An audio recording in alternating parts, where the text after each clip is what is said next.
మంగమ్మ చెప్పే చందమామ కథలు ఛానల్కు స్వాగతం. ఈరోజు మనం చెప్పుకునే కథ పేరు కనకమ్మ కథ. 1948వ సంవత్సరం మే మాసపత్రికలోనిది. పూర్వం ఒక ఊళ్ళో ఒక బీద బ్రాహ్మడు ఉండేవాడు. ఆయనకి ఇద్దరు కొడుకులు. ఇద్దరు ఒకడిని మించిన వాడు ఇంకొకడు. తర్వాత కొన్నాళ్లకు బ్రాహ్మడి భార్య గర్భవతి అయ్యింది. ఆమెకు వేవిళ్లలో ఒక కోరిక పుట్టింది. వెలగకాయలు తినాలని, అవి తెచ్చిపెట్టమని కొడుకుల్ని బ్రతిమాలింది. ఆ ఊళ్ళో వెలగతోట ఎక్కడా లేదు. ఎట్లాగైనా తెచ్చి పెడతామని ఇద్దరు కొడుకులు తల్లికి మాట ఇచ్చి బయలుదేరి వెళ్ళారు. కొంత దూరం వెళ్ళేసరికి దారికి అడ్డంగా ఒక అడవి వచ్చింది. అందులో చొరపడి ఇంకా కొంత దూరం ప్రయాణం సాగించారు. అలా వెళ్తూ ఉండగా కొంత దూరంలో ఒక పెద్ద తోట వారికి కనిపించింది. వెంటనే ఇద్దరూ ఒక్క అడుగులో తోటలోకి వెళ్ళారు. తోటంతా వెలగ చెట్లుమయంగా ఉంది. తోట చుట్టూ చూశారు. ఎవ్వరూ కనిపించలేదు. సరే కదా అని ఇద్దరూ కావలసినన్ని కాయలు కోసుకొని ఒళ్ళో పెట్టుకున్నారు. మన అమ్మ మనల్ని ఎంతో మెచ్చుకుంటుంది కదా అని ఇద్దరూ సంతోషంతో పొంగిపోయారు. ఇంతలో ఉన్నట్టుండి ఒక రాక్షసుడు వాళ్ళకి ఎదురుగా వచ్చి నిలబడ్డాడు. ఆ తోట రాక్షసుడిదని వాళ్ళకేం తెలుసు పాపం. ఇద్దరు ధైర్య సాహసులు కాబట్టి ఆ రాక్షసుని చూసి అంతగా భయపడలేదు. రాక్షసుడు కళ్ళెర్రజేసి, ఓరి పిడుగుల్లారా, నా తోటలోకే చొరపడ్డారా? నిజం చెప్పండి, ఇవన్నీ ఎవరి కోసం తీసుకెళ్తున్నారు అని గద్దించి అడిగాడు. చెప్పకుంటే చంపుతాడేమోనన్న భయంతో మా అమ్మ కడుపుతో ఉంది, ఆమె కోరిక చెల్లించటానికి ఈ వెలగకాయలు తీసుకెళ్తున్నాము అని చెప్పారు. కడుపుతో ఉంది అనే మాట వినేసరికి రాక్షసుడికి చాలా సంతోషం కలిగింది. ఆ ఇద్దరిని చెరో చేత గట్టిగా పట్టుకొని, మీ అమ్మకు పుట్టబోయే బిడ్డను నాకు ఆహారంగా ఇస్తే మిమ్మల్ని వదులుతాను, లేకుంటే ఇప్పుడే ఇద్దరిని గుటుక్కుమని మింగేస్తాను, ఏమంటారు అని రాక్షసుడు భీకరంగా బెదిరించి అడిగాడు. ప్రాణం అరచేతిలో పెట్టుకొని ఇద్దరూ సరే అలాగే ఇస్తాములే అని చెప్పి తప్పించుకొని ఇంటికి వచ్చేశారు. కొడుకుల్ని చూసి చూడటంతోటే తల్లికి ఎక్కడలేని ఆనందం కలిగింది. వాళ్ళు తెచ్చిన వెలగకాయల్ని పచ్చడి చేసుకొని తనివి తీరా తిన్నది. కానీ తన కొడుకులిద్దరూ ఆ రోజంతా ఓ మూల కూర్చుని వెక్కి వెక్కి ఏడవడం చూసి వాళ్ళమ్మకు ఏమీ తోచక, ఏం నాయనా, ఎందుకలా ఏడుస్తారు అని అడిగింది. మేము వెలగకాయలకు పోతే ఆ తోటలో మమ్మల్ని ఒక రాక్షసుడు పట్టుకొని, మీ అమ్మకు పుట్టే బిడ్డను నాకు ఆహారంగా ఇస్తే మిమ్మల్ని వదులుతాను, లేకుంటే మింగేస్తాను అని బెదిరించాడు. మేము అలాగే ఇస్తామని చెప్పి తప్పించుకు వచ్చాము. మాకేమీ చేయడానికి తోచలేదు అని భోరుమని ఏడ్చారు. ఓస్, ఇంతే కదా, మీరు ఎందుకు దిగులు పడ్డం, ఆ సంగతి నేను చూసుకుంటానులే అని ఆమె వాళ్లని ఓదార్చింది. కొన్నాళ్ళు గడిచాక ఆమె ఒక ఆడపిల్లను కన్నది.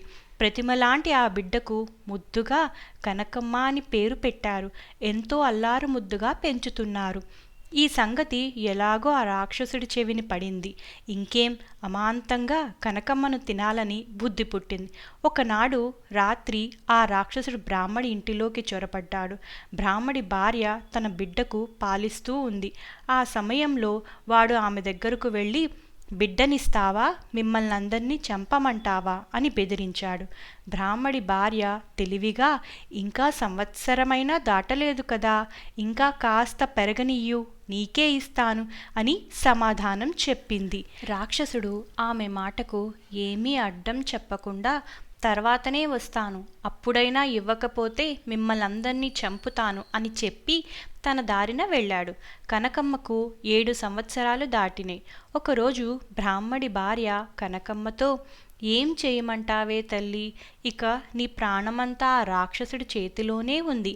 వాడి చేతిలో నుంచి నీ సామర్థ్యం కొద్దీ తప్పించుకోవాలి అని కళ్ళనీళ్లు పెట్టుకుంది. కనకమ్మ వీళ్ళందరికన్నా చాలా తెలివిగలది కనుక, నీకెందుకమ్మా ఆ గొడవ, రాక్షసుడు నన్నేం చేయలేడు, వాడి సంగతి నే చూస్తాలే అని తల్లికి ధైర్యం చెప్పింది. ఆ మరుసటి రోజే రాక్షసుడు కనకమ్మ ఇంటికి వచ్చాడు. ఎవ్వరూ ఏమీ మాట్లాడకుండా కనకమ్మను రాక్షసుడి వెంట ఏడుపు దిగమింగుకుంటూ సాగనంపారు. రాక్షసుడు కనకమ్మను భుజం మీద ఎక్కించుకొని తన తోటదారి పట్టాడు. రాక్షసుడికి ఒక పెద్ద భవనం ఉంది. ఆ భవనం నిండా వింత వింత వస్తువులు ఉన్నాయి. కనకమ్మను ఆ భవనంలో దింపి రాక్షసుడు వేట కోసం అడవికి వెళ్ళాడు. కనకమ్మ భవనం చుట్టూ తిరిగి చూసింది. ఎన్నడూ చూడని వింత వస్తువులన్నీ కనిపించి ఆమెకు సంతోషాన్ని చేకూర్చాయి. తల్లిదండ్రుల మాట కూడా మరిచిపోయింది. ఒకనాడు కనకమ్మ భవనం చుట్టూ తిరిగి వస్తూ ఉండగా అక్కడ ఒక చక్కని గంధపు స్తంభం కనిపించింది. ఆ స్తంభం చాలా పెద్దది. అందులో ఒక ప్రక్క చిన్న శీల ఉంది. కనకమ్మ ఆ శీలను చేతితో అదిమింది. వెంటనే స్తంభంలో నుండి ఒక తలుపు తెరుచుకుంది. కనకమ్మ తెల్లబోయింది. అయినా ఇది ఒకందుకు మంచిదేనని తీర్మానించుకొని స్తంభంలోకి వెళ్ళి తలుపు మూసుకుంది. ఈ స్తంభం సంగతి ఇన్నాళ్ల నుంచి ఆ ఇంట్లో ఉంటున్న రాక్షసుడికి తెలియదు. రోజూ వాడు వేటకు వెళ్ళి తిరిగి వచ్చే లోపుగా కనకమ్మ స్తంభంలో నుంచి బయటకి వచ్చి ఉద్యానవనమంతా ఒక్కసారి తిరిగి వచ్చి మరలా స్తంభంలోకి పోయి తలుపు మూసుకునేది. రాక్షసుడు ప్రతిరోజు కనకమ్మ కోసం భవనమంతా వెతికేవాడు. కనకమ్మ కనకమ్మ అని పెద్ద పొలికేక పెట్టి పిలిచేవాడు. స్తంభంలో ఉండే కనకమ్మ ఇక్కడే ఉంటున్నాను అని సమాధానం చెప్పేది. రాక్షసుడికి స్తంభం కూడా మాట్లాడుతుందా అని అనుమానం వేసింది. ఈ స్తంభాన్ని ఇక్కడ ఉంచడమే తప్పని 2 చేతులతో బలం కొద్దీ స్తంభాన్ని పీకి భుజం మీద పెట్టుకొని పక్క ఊరిలోని ఒక ఉద్యానవనంలో పారేశాడు. ఆ ఉద్యానవనం ఆ ఊరి రాజకుమారుడు మాత్రం ఆడుకోవడానికి రాజుగారు నిర్మించి ఉంచారు. ఆ సాయంత్రం స్తంభంలో నుండి కనకమ్మ బయటికి వచ్చింది. ఆమెకు అదొక వింతగానే తోచింది. రాక్షసుడి పీడ తొలగింది కదా అని సంతోషించింది. రోజు ఆ ఉద్యానవనం చుట్టూ తిరుగుతూ మంచి మంచి పువ్వులు ఏరుకొని హాయిగా కాలం గడుపుతూ ఉంది. ఒకనాడు రాజకుమారుడు ఉద్యానవనంలో ఆడుకోవడానికి వచ్చాడు. తోటలో పువ్వులు లేకపోవడం చూసి కోపంతో ఎవరో కొత్తగా పువ్వులు దొంగలించడం ప్రారంభించారు. వాళ్ళు ఎవరైనా సరే చేతికి చిక్కారంటే వాళ్ల పని పట్టిస్తాను చూడు అనుకుంటూ ఆ వనమంతా గాలించి చూశాడు. ఒక మూల ఎవరో చక్కటి అమ్మాయి మల్లెపూలు గిల్లుతూ ఉండడం చూసి చప్పున వెళ్ళి ఆ అమ్మాయిని దొరికావా దొంగ అంటూ గట్టిగా 2 చేతులతో పట్టుకున్నాడు. కనకమ్మ మొదట ఉక్కిరి బిక్కిరైపోయింది, రాక్షసుడేమోనని. కానీ అందమైన రాజకుమార్ని చూసి సిగ్గుతో అలాగే నిలబడిపోయింది. రాజకుమారుడు కనకమ్మను చూడటంతోనే ఎలాగైనా ఈ అమ్మాయినే పెళ్లి చేసుకోవాలని తీర్మానించుకున్నాడు. ఇద్దరూ ఒకరిని ఒకరు పలకరించుకున్నారు. పెళ్లి చేసుకుందామంటే చేసుకుందామనుకున్నారు. రాజకుమారుడు కనకమ్మను రాజభవనంలోకి తీసుకువెళ్ళాడు. పెళ్లికి కావలసిన సన్నాహాలని చేయమని మంత్రులకు ఆజ్ఞాపించాడు. కనకమ్మ రాజభవనంలో ఉండే సంగతి ఎలాగో రాక్షసుడికి తెలిసిపోయింది. ఇక కనకమ్మను తినకుండా విడిచిపెట్టకూడదని నిశ్చయించుకొని గాజుల శెట్టి వేషంతో రాక్షసుడు రాజవీధిని గాజులమ్ముతూ వస్తూ ఉన్నాడు. పెళ్లి కూతురు కాబోయే కనకమ్మకు చేతి నిండా గాజులు తొడుక్కోవాలని కోరిక కలిగింది. వెంటనే గాజుల శెట్టికి కబురంపింది. శెట్టి వేషంలో ఉన్న రాక్షసుడు మంచి సమయం చిక్కిందనుకున్నాడు.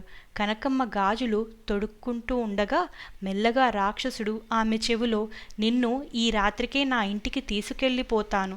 నేనెవరనుకున్నావు? రాక్షసుణ్ణి. ఈ రాత్రికే నిన్ను పొట్టబెట్టుకుంటా చూడు అని చెప్పి ఒక్క పరుగుతో వెళ్ళిపోయాడు. ఈ సంగతి కనకమ్మ రాజకుమారుడితో చెప్పి ఎట్లాగైనా తప్పించమని వేడుకుంది. రాజకుమారుడికి ఒక ఉపాయం తోచింది. అచ్చంగా కనకమ్మ లాంటి ప్రతిమను చక్కెర పాకంతో తయారు చేయించి ఆమె పడుకుని మంచం మీద పెట్టి ఒక బట్టతో కప్పేశాడు. కనకమ్మను మాత్రం ఆ రాత్రికి మరో గదిలో పడుకోబెట్టాడు. రాక్షసుడు ఎవ్వరికీ తెలియకుండా గదిలోకి చొరబడ్డాడు. అక్కడ మంచం మీద ఉన్న చక్కెరపాకం ప్రతిమను 2 చేతులతో ఎత్తుకొని చరచరా వెళ్ళిపోయాడు. కొంత దూరం వెళ్ళేసరికి చక్కెరపాకమంతా మెత్తగా కావటం మొదలుపెట్టింది. రాక్షసుడికి ఏమీ అర్థం కాక కొంచెమైనా కొరుక్కు తినాలని బుద్ధి పుట్టి కొంచెంగా తలపక్క కొరికాడు. తియ్యగా ఉంది. అరెరే కనకమ్మ, ఎంత తియ్యగా ఉన్నావు! భలే రుచి! నువ్వంటేనే నాకిష్టం. నిన్ను చక్కగా తింటాను. భలే తీపి కనకమ్మ అంటూ వెర్రి రాక్షసుడు చేతిలోని పాకమంతా దిగమింగాడు. తెల్లవారగానే రాజకుమారుడు పంచదార పాకం ప్రతిమను చూడటానికి గదిలోకి వెళ్ళాడు. ఏముంది? పంచదార ప్రతిమ మాయమైపోవటం చూసి కనకమ్మ దగ్గరికి వెళ్ళి ఈ సంగతంతా చెప్పాడు.